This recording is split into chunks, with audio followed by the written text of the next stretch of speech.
जनचौक.com से मैं रिपोर्टिंग कर रही हूँ, मुझे पता चल रहा है जनचौक.com पे वीना मेरा नाम है जनचौक.com से रिपोर्टर्स को छोड़कर जा रहा है। अरे मैं जर्नलिस्ट हूँ, तो मुझे आप क्यों रोक रहे हैं? नहीं मैं रिलैक्स हूँ, आप रिलैक्स करिए ना, मुझे जबरदस्ती खींच रहे हैं, आराम से करिए आप। मेरा नाम वीना है, मैं जनचौक से हूँ, रिपोर्टिंग कर रही हूँ, लाइव रिपोर्टिंग में फेसबुक के लिए कर रही हूँ, मुझे जबरदस्ती पकड़ा गया है। अरेस्ट हो गए हैं हम लोग, बस में हैं।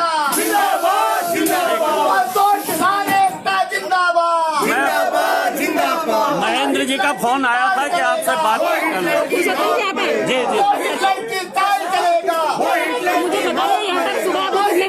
कितने टाइम आए हो, क्या हो?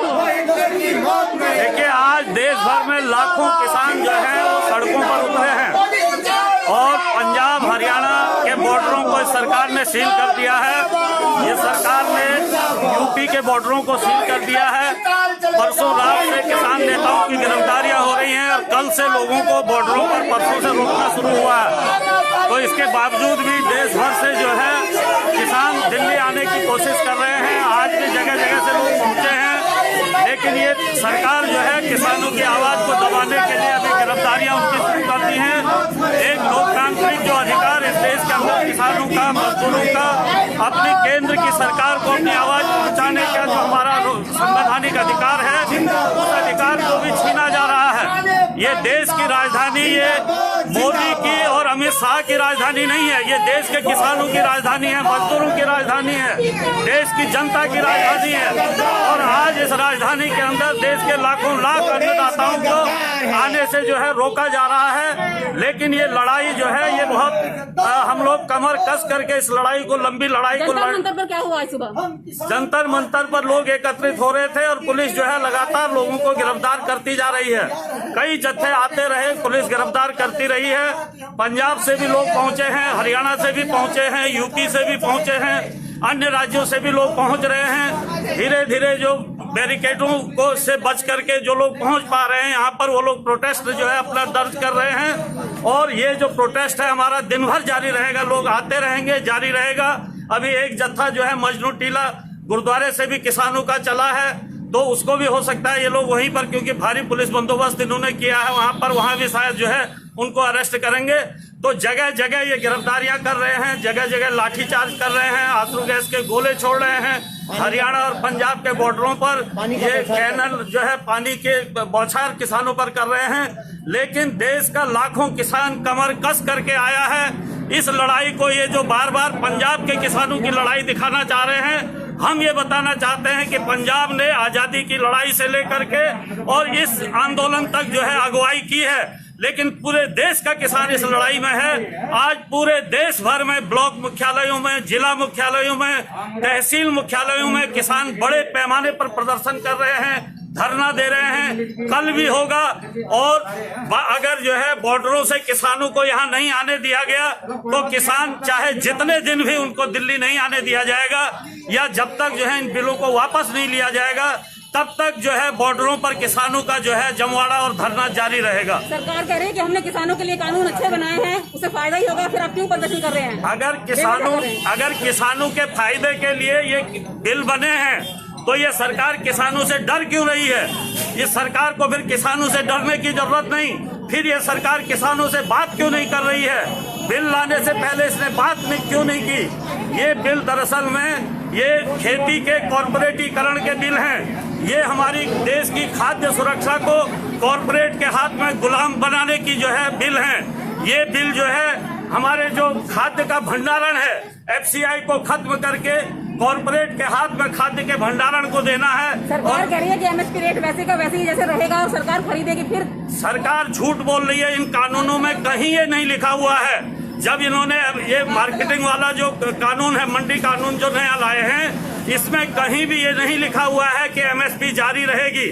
मोदी जी ने तो कहा कि देश नहीं बिकने दूंगा।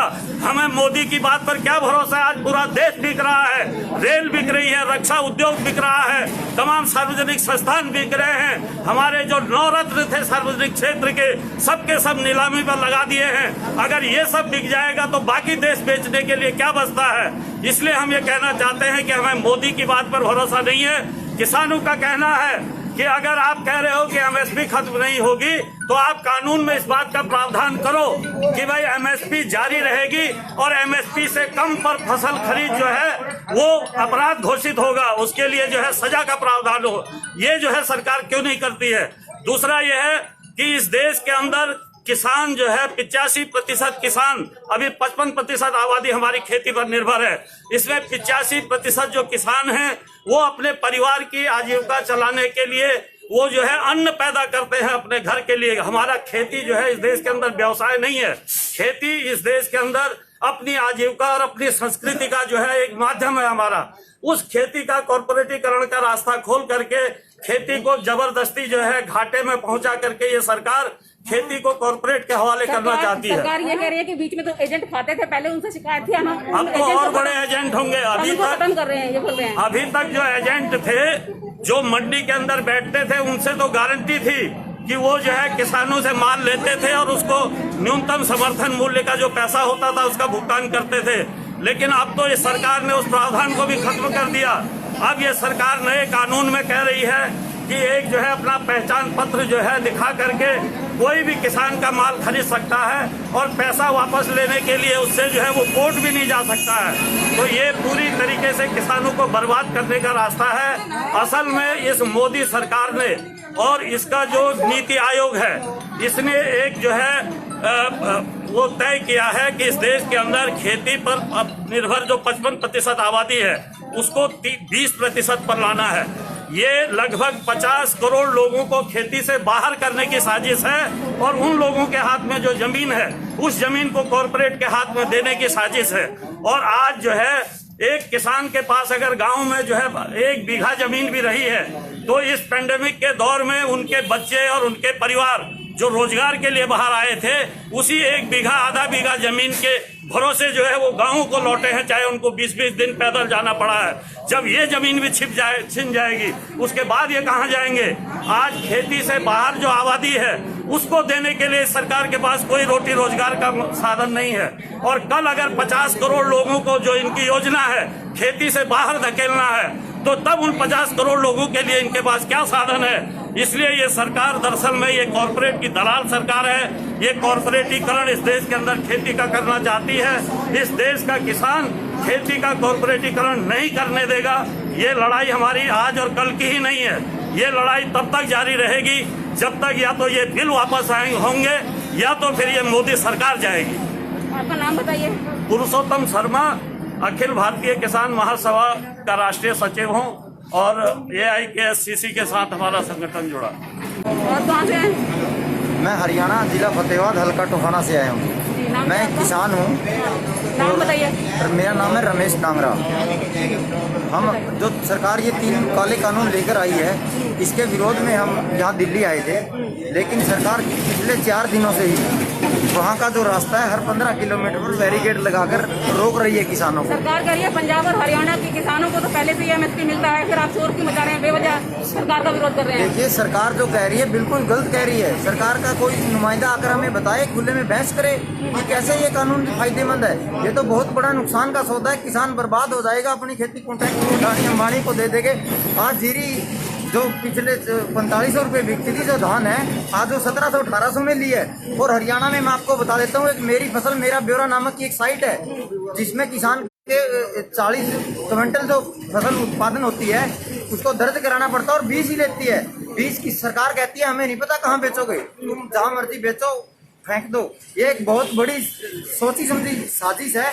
इससे किसान बर्बाद हो जाएगा। हम मजदूर लोग हैं, किसान लोग हैं, हमारे खेती से करके हम अपने बच्चे पाल रहे हैं, लेकिन ये सरकार मुझे नहीं लग रहा कि हमारे बच्चे ठीक ठाक पालने देगी। इस करके जबरदस्ती ये कानून हमारे ऊपर थोप रही है। तो आपके बाकी साथी कितने लोग आए थे? हम वहाँ से 50-60 लोग टोहाना से जो रात को छुप कर निकले थे, बाकी तो ट्रैक्टर ट्रालियों में आ रहे हैं। हम मोटरसाइकिल से निकले थे, वहाँ से बसों में रात को मेट्रो से 2:30-3 बजे यहाँ पहुँचे हैं। हम 2-3 साथी तो यहाँ हैं और 10-20 साथी पहले वाली बस में जा लिए हैं और बाकी साथी वहाँ हैं कि एक-एक करके यहाँ आने दिया जा रहा है। हमें वहाँ से रोका जा रहा था काफी पहले से, तो हम एक-एक करके निकल के यहाँ तक पहुँचे और यहाँ भी हमें शांतिपूर्ण तरीके से प्रदर्शन सरकार नहीं करने दे रही। सरकार की समझ नहीं आ रहा हमें, सरकार की क्या चाल है। जैसे ही आप यहाँ पहुंचे आपको गिरफ्तार कर लिया। हम जैसे यहाँ पहुंच रहे थे और हमें गिरफ्तार करके बस के अंदर जबरदस्ती डाल दिया, कोई हमारी बात नहीं सुनी और ये कोरोना का बहाना देकर हमें यहाँ से भगाया जा रहा है। मैं पूछना चाहता हूँ, मुख्यमंत्री खट्टर की जो 29 तारीख की रैली है, क्या कोरोना छुट्टी लेकर चला जाएगा? 2 दिन पहले उप मुख्यमंत्री हरियाणा की नू में रैली थी, किसी के ऊपर मास्क नहीं था, सब नेता वहाँ बैठे हैं, आप सोशल मीडिया से देख सकते हैं। तब कोरोना कहाँ गया था? ये कोरोना के नाम पर केवल किसान को डरा रहे हैं और ये कोरोना जानबूझकर किसान आंदोलन को दबाने के लिए लगाया गया था। बड़े बड़े बैरिकेड, हमारे साथियों के फोन आ रहे हैं, बड़े बड़े बैरिकेड लगाए जा रहे हैं और दीवार बना दी गई है रातों रात सोशल मीडिया पे। हम किसान एक हैं और हमारे ऊपर ये कानून लागू हो गया तो किसान बर्बाद हो जाएगा। हम आने वाली पीढ़ी को क्या जवाब देंगे? हमारे बच्चे क्या कहेंगे कि तुम कहाँ थे जब ये लागू हो रहा था? इसलिए ये जो कानून मोदी सरकार लेकर आई है बहुत ही भयंकर किसान को बर्बाद करने की ओर तरफ वाला कानून है। किसी से सबके का अहित है, इसमें किसी का हित नहीं है। अंतिम वर्ग तक ये नुकसान पहुंचाने वाला है, इसे सट ऑफ कर लेगा जो पूंजीपति लोग हैं। और किसान आज जो आलू का है, किसान के समय बिकता है तो 2 रुपये बिकता है, आज भिंडी पंजाब में और हरियाणा में 1 रुपये किलो बिकती है और जब ये हम लेते हैं तो 40-45 रुपये किलो हो जाती है। तब ऐसा क्या होता है? सरकार हमें जानबूझकर किसानों को इस योजना वो चाल चल रही है वो हम किसान आज जान रहे हैं, तभी पूरा हरियाणा और पंजाब आज देखिए पूरा सड़कों पर है। हम कुछ साथी आज यहाँ आ पाए हैं और हमें पूरी उम्मीद है कि पुलिस के हम सब बैरिकेड तोड़ ताड़ करके दिल्ली कल तक पहुंचेंगे। अब सरकार हमें पता नहीं कहाँ ले जा रही है, हम इस बस में बैठे हैं, हमें नहीं पता वो थाना ले जाएगी, जेल जाएगी, लेकिन हम मोदी सरकार से डरने वाले नहीं है, झुकने वाले नहीं है। हम सर कटा तो सकते हैं लेकिन हम सर झुकाएंगे नहीं। हम किसान एक हैं, किसान एकता जिंदाबाद। और जब तक ये काले कानून वापिस नहीं लेगी सरकार, MSP का अधिकार नहीं देगी, हमारी लड़ाई जारी रहेगी। चाहे हमें कुछ करना पड़े, हम हमारे हकों के लिए लड़ेंगे, मरेंगे। फिर से बताइए एक बार। मेरा नाम रमेश डांगरा है, टोहाना हल्का है और फतेहाबाद मेरा जिला है, हरियाणा मेरा राज्य है। किसी संगठन से हैं आप? हमें शहीद भगत सिंह किसान यूनियन टोहाना से संगठन से हैं और हमारे बाकी साथी आ रहे हैं। हम कुछ साथी निकल कर आए थे, हमें कल भनक लग गई थी कि सरकार आने नहीं देगी, रास्ता रोक रहे हैं, तो हम कुछ साथी पैदल बाइक से जैसे तैसे यहाँ पहुंचे हैं। ठीक।